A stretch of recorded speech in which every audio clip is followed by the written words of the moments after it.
Chapter 20. Plan. My mother was a great planner, and it would drive me nuts at times when I was a youngster living at home. She wrote out the plan on how to correctly clean the house to her standards. When I was attending private schools, my mother made me set aside time every Sunday to iron all my uniforms for the whole week. My mother would plan events to ensure we arrived on time. One thing I can say about my mother is that we were never late for an event. As we become adults and get a job, we are forced to plan for work. Think about how much planning we do when it revolves around our career. We plan on how much more sleep we can get before we have to wake up to get ready for work. We plan on what time we must leave the house to make it on time to work. We plan on personal activities outside our work schedule, such as vacations, our children's events, and the time it takes to grab lunch and make it back to clock in and on time for work. So why do we plan well for work, but not for our weight loss journey? Is it because our job superiors inform us of our work schedules a week or weeks in advance? This in turn allows a zero to little tolerance when giving excuses for arriving late or missing work. For those of you who have never held a job before and cannot relate to my example, think about being in high school and understanding the importance of being on time for class or sports activities. Every person has been through school and remembers a short 10 minutes allocated in between class to get books from the locker, talk with friends, or possibly grab a snack from the vending machines. How about the athletes in high school that had to plan enough time to talk with friends, grab a bite to eat, and get dressed all in 30 minutes before practice started? When trying to reach your fitness goals, planning is vital. It took me months to truly understand this concept. Planning for nutrition and exercise. During the first few months of my weight loss journey, I did not plan the time to cook food on Sundays so I could have healthy food options for the upcoming days. When I didn't have my food prepared, I would normally eat fast food or skip meals entirely. During the week, I made attempts to exercise at least 5 days a week, but I often fell short and exercise only 3 or 4 days. I will miss my workout days because I allow other plans to get in the way. Isn't it funny that we will miss our workout days, but we will never miss work itself? We guard our work times and make sure no one or nothing gets in the way. There was one day when I planned to exercise in the evening, and I received a phone call from a friend asking for a ride to the airport. Of course, I agreed to take him to the airport, and after coming back, my energy and excitement for exercising went away. I went home and sat on the couch and started relaxing as though I never had any plans to exercise. What if the same friend requested a ride while I was on my way to work? I'm sure my answer would have been no, and hope he understood that my job was important for me to keep. I am definitely not saying that you should tell your friends no when they are in need of help when you are on your way to work. I want you to think about how much we guard or protect things that are important to us or when we are held accountable. We protect the time we plan to watch our favorite TV shows. We protect family vacation times. And we guard the time we spend playing video games and taking part in recreational activities. The good news is we know how to plan and we practice it daily. My excuse for poor planning was that there was never enough time in the day. My work day started around 8 a.m. at the gym, and I didn't return home until 8 p.m. I came home so tired and physically drained, the television and couch were the only thing on my mind once I entered the house. My feet hurt from standing up all day, and all I wanted to do was lie down. My mind was telling me to go in the kitchen and cook my food needed for the next day. My body was telling me to enjoy this relaxation time on the couch. Almost always my body wanted to fight. My planning process was terrible, which led to terrible results. I had to make a decision to change my process and have my food ready for the next day. I also had to make a commitment to complete my exercises for the week. If you are in this similar boat, then following this planning process will truly help you. One of the best decisions I made was start planning out my week on Sundays so I can thoroughly follow my nutrition and workout plans. In my room, I put up a dry eraser board and drew a line through the middle of it.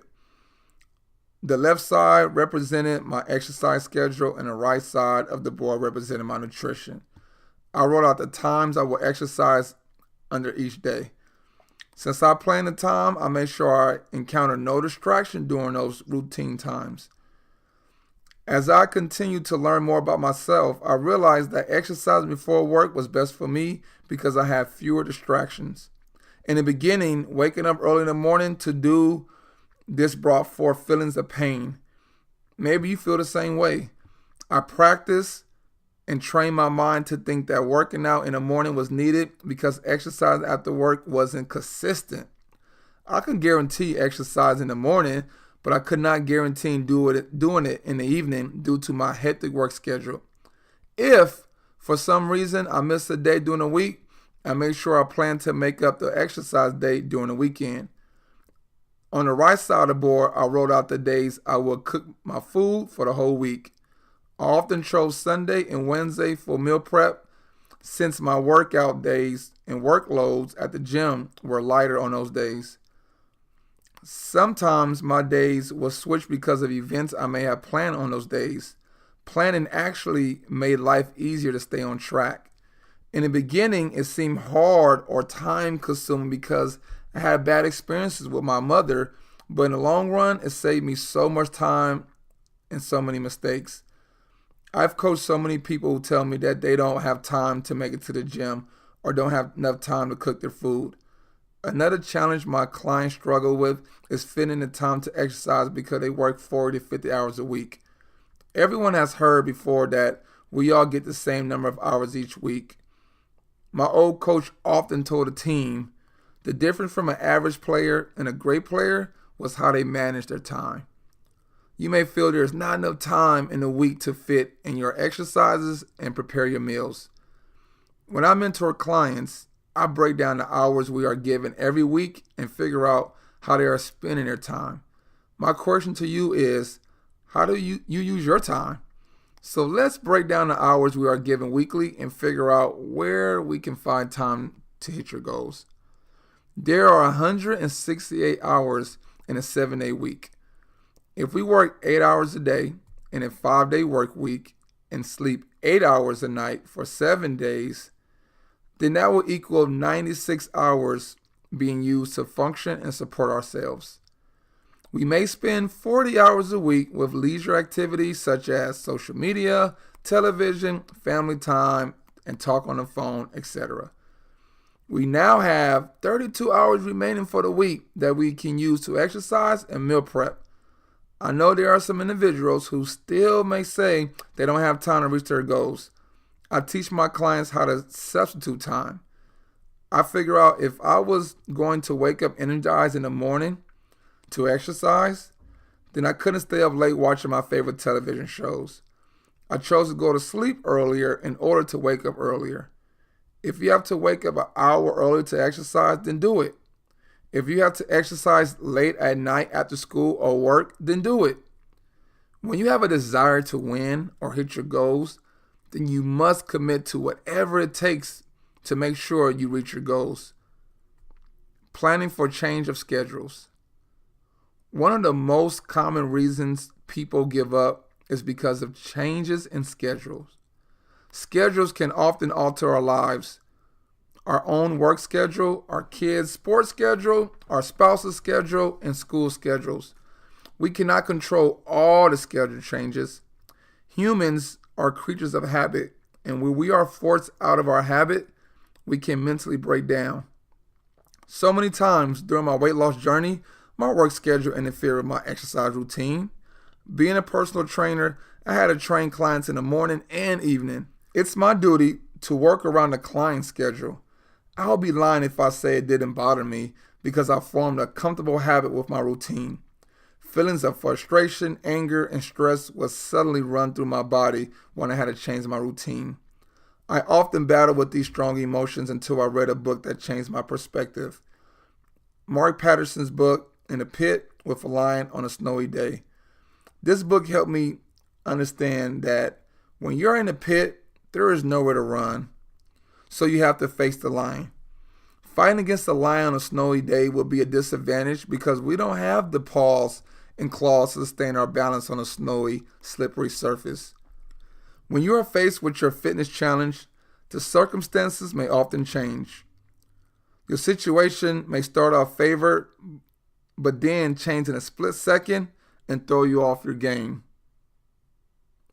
We must make two choices when something out of our control comes up and changes our schedule. The first choice is finding a way to dig deep and fight through the adversity, regardless of how challenging it can be. The second choice is to throw in a towel because you are not willing to find a way to win through the storm. When your schedule changes, you must go back to the drawing board and find out a way to win.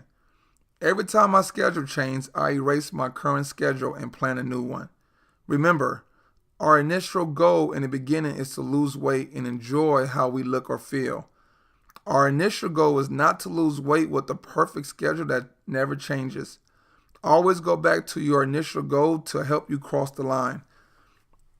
On your journey, you must become a marathon runner, not a sprinter. During the marathon, a runner may have to change the running pace or change the plan and figure out how to pass an opponent who is blocking the inside lane. The marathon runner has to develop the mental and physical endurance to finish the race. The runner must also develop patience during a race because he or she understands it's not a short race. Change your mindset to become the long distance runner and not the 100-meter sprinter. Journaling. Number 1, do you schedule your exercise days in advance? Number 2, do you meal prep? Number 3, what will you change to create time for your goals?